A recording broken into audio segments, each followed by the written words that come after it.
విశాఖ కోడికత్తి కేసులో న్యాయం జరిగేంత వరకు పోరాటం సాగుతుందన్నారు కోడికత్తి శ్రీను. బెయిల్పై జైలు నుంచి విడుదలయ్యేందుకు సహకరించిన వారందరికీ ధన్యవాదాలు తెలిపారు. ఈ క్రమంలోనే మాజీ ఎంపీ హర్షకుమార్ ను కలిసి స్వయంగా ధన్యవాదాలు చెప్పారు. కాగా గత ఎన్నికల్లో ఈ కేసును బూచిగా చూపి వైఎస్ జగన్ లబ్ది పొందారన్నారు మాజీ ఎంపీ హర్షకుమార్.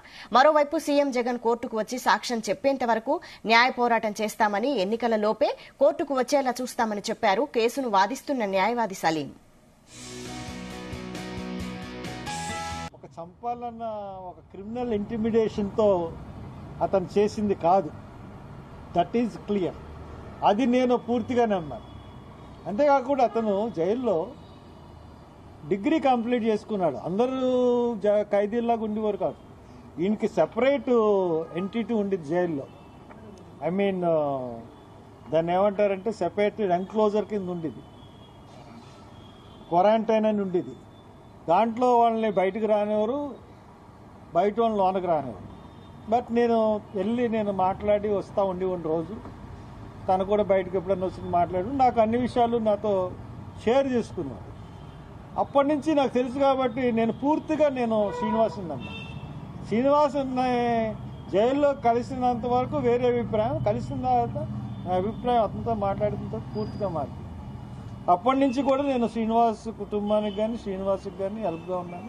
ఎటువంటి ఇది లేకుండా చాలా చక్కగా కేసును తీసుకుని అతను కూడా నేనైతే ఏదైతే నమ్మకం ఇచ్చానో ఆయన కూడా నాకన్నా ముందు నమ్మి చేశాడు కాబట్టి ఆయన్ని తీసుకురాగలి.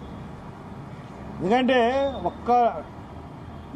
ఈ రెండు కేసుల వల్ల జగన్మోహన్ రెడ్డిలో మంచి సింపతి అన్నది ఏర్పడింది.